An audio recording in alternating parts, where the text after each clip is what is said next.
So hi guys.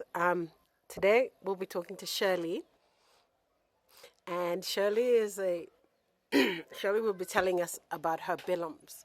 So she's got a fair few Bilums, and yeah, she's gonna tell us about how she got these Bilums, and yeah, just the story with the Bilums. Bilums are not just bags; they have some sort of significance to them. For us Papua New Guineans. So, Shirls. Hi everyone, my name is Shirley and I'm a dental officer that I work for the public system here in Goroka, Papua New Guinea. And in my line of work, there's not many dentists in PNG basically, and also in Goroka. To give you a rough view, there's only the ratio would be 5 dentists to a population of 700,000 people of Eastern Highlands. So that is quite a lot of people that we see every day. And I get to meet a lot of people from different provinces, different cultural backgrounds, and also, different languages. And when I do help them, some show their appreciation by giving me gifts. And one of the most gifts that I've been given are bilums, which I've amassed over a period of 10 years. And these are from people who really show their appreciation. It has very sentimental value to me, and most likely from them because it's coming from their heart. And it also, their bilums represent their culture, their people, their tribe, because each bilum tells a story, and they all have a different pattern significant to their areas. So there are a couple that I have around me. So you can start on the other side. Yeah, sure. So I'm gonna start with this. This was given to me by a student, a young student from Tarabo in the Okapa district. And she was very appreciative that I'd helped her. And she came and gave me this really lovely bilum, which I personally is my favorite. Everyone sees me carrying this around. I love the colors. I love the patterns on it, and you could see that a lot of detail has gone into a lot of effort and detailing into weaving this bilum. And when they do give it, it's from the heart. They're showing their gratitude towards someone for helping them out. So this is from Tarabo, Okay, district. that's interesting. Okay. So the one you see around my neck. Including this particular bark that you see. I went for a rural visit out in Ikundi, which is right in the middle of Papua New Guinea. You can look it up yourself. It is between 3 provinces, and it's one of the most isolated places I've ever been to in my life. And I got gifted this bilum, which is made out of natural fibers. They don't have any Yarn. Acrylic. And they've woven this out of the natural fibers. From trees. From trees, Yeah. yes.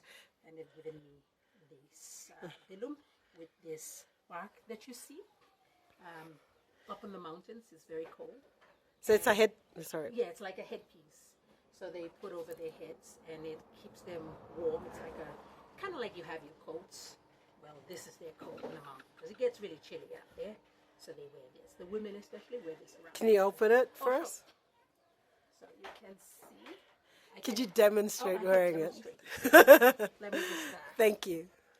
As you can see, you put it over. They put it over their heads. Wow. Like this. Yeah, fantastic. And as you can see. Ah. And then I turn around for you. So it's like a raincoat as well. Yes. Yeah. It's a raincoat, keeping them warm. And you'll see a lot of women up in the mountains. Yeah. Marawaka and Ikundi. Yeah. Have this. So I was also gifted this, which also is a sentimental value to me, which I love, with their bilum. All right. Next piece. Next. So this is also a bilum from the Lufa district. I was given this. I had a very dear brother or colleague from that area who passed away, and I'd been in his life and contributed towards helping his family out during their difficult time. And to show their appreciation, they gave me this bilum. It's also the colors. It's also an identity. If Okay. I were to hold this around, any person who's from His village. his village Yeah.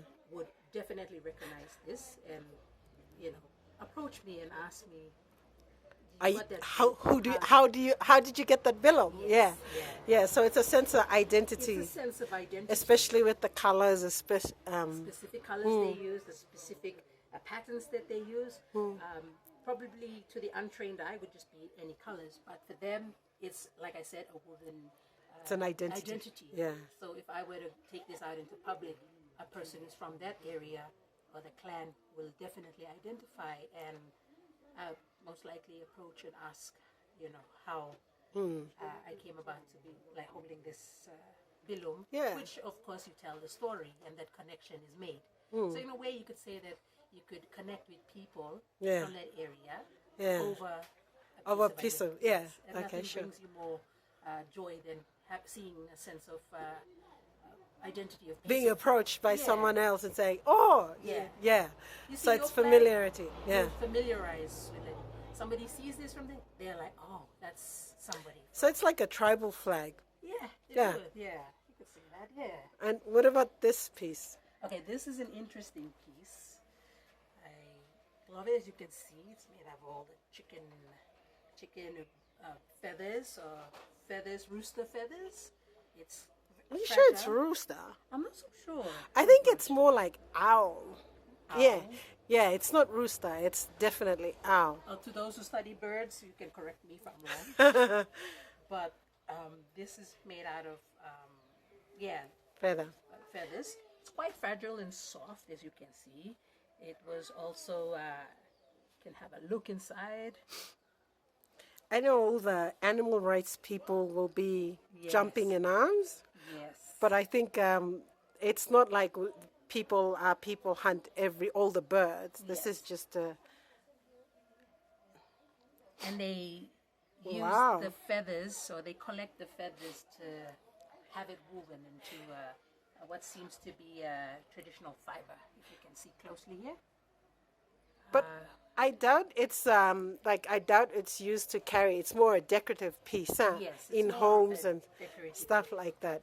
Because You can't exactly put a packet of rice in there, or Yes. it's not gonna work. without shading the feathers, trust me. So it is Decorative piece, huh? decorative piece, and not something that I would carry in public, but I keep it because I think it's very unique. Yeah, I don't see many you people hang it in offering the house. Yeah, Yeah, and it tells a story of Yeah. how they use birds of a feather. Yeah. They say birds of a feather flock together. So okay. it was given to me by a patient. And the next one. All right. Oh, you have a fair few to get through. Yes. Okay, so this is a bilum made from my mother's village. My mom is from Finchafen in the Morabe province of Papua New Guinea. And this bilum is what represents Mape River, which is a river that runs in Finchafen. And it has distinct colors of red, black, and white.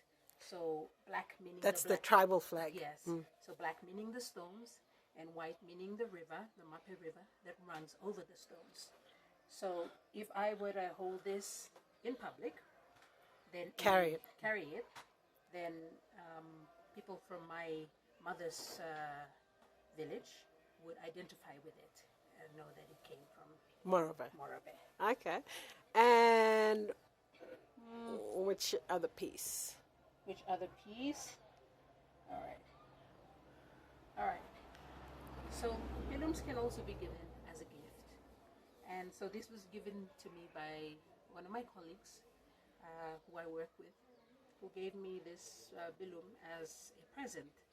And so, like I said, when bilums are given for anything, as you can see, we've covered death, token of appreciation, and also as a present. And it was a Christmas gift. So I love the colors and the designs, as you can see. It's red, like red hot, I call it. Yeah, it's more like a sunset. Yes, sunset. The thing I really like about with bilums and women, there's an eye for color palette. Yeah, They know how to they can pick a palette. pick a palette and weave something. I don't have that. I'm like mix and match or whichever, but it somehow works. They know, and mind you, they don't go to art school. This is done from basically. And it's also maths. Yes. Yeah. Yeah. Yeah, So there's a lot of maths. Yeah, a lot of maps, a lot of triangular shapes, and a lot of time and effort has actually gone into it. If you look it up, you'll see how they've actually. I personally don't know how to make a bilum, and I really appreciate women who take the time to do it and do all the patterns. And this is something that I also cherish because it is a gift. You know, all the bilums are given as gifts, whether it be death or birthdays or to signify something. This next bilum was also given. As you can see the colors, it represents a particular church in Papua New Guinea, which is the Lutheran Church. And they've given the distinct colors to that particular church with the cross in the middle. That's like the church logo, right? Yes, the church logo. That it is also of a significant value because Christianity is a big part of Papua New Guinea. And it also signifies my mother's church, the church we were born into. So, and it's long handle. I love long handles. Long handle bilum. As you can see in comparison, there's like short and long. Yeah. So there are different lengths depending on how you want to wear it. Whether on the side or a sling, or basically like how I'm wearing it in the front. So many people have bilums, and it differs too with how the shoulder strap is also, which they pay attention to detail too. Yeah. All right, let me see. I love this bilum too. As you can see, it is wide. And I'm a mother of two, and a lot of things can go in here for children. I tell you, put all kinds of things in here, and I'm able to reach for it. I also love the patterns, as you see. That you choose a brown or beige kind of palette. It's all the colors are brown. Yes.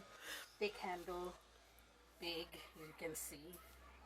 Very big. And bilums are made quite stretchy also. So Yeah, I think it depends on the type of yarn that's used. Also, when they're weaving, I mean, how they do it. Like if it's tightly, then you'll see it's the bilum is it's stiff. But if it's loosely done, then it's like this. It's expandable. Yeah. So the method of how they weave it also determines whether it's going to be stiff or stretchy.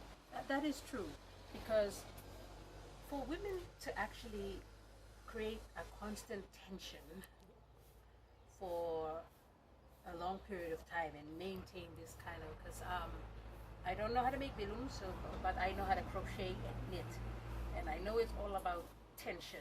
And usually with crocheting, you use your fingers, so it's always applying a constant tension. So if you loosen the tension, you could drop. It shows in your pattern. Yeah. But for them to maintain a constant tension and create this, because you can see it's beautiful and just, even to come out like this, you could, you gotta give credit where it's due. Actually.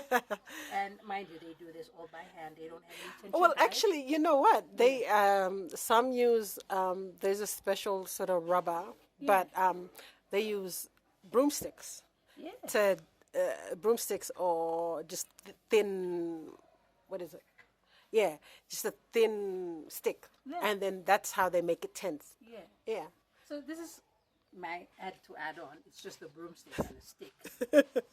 And like I said, I have a knitting machine. I have all this. We use tension guides that are made 1, 2, 3. Women here use a broomstick. That's their tension. A broomstick to put things into. Do we have a broomstick I here? have one. No. Just one of that. Broom. Just one Stick. of that. Yeah. Like so, you can put like tupla. Get another one. And then that can determine the size of the loop, Yeah. right? Yeah. And so when they're crafting, it's we can Yeah. show in another video, but Yeah. this is what they'll use. Yeah. This is what Potential. they use.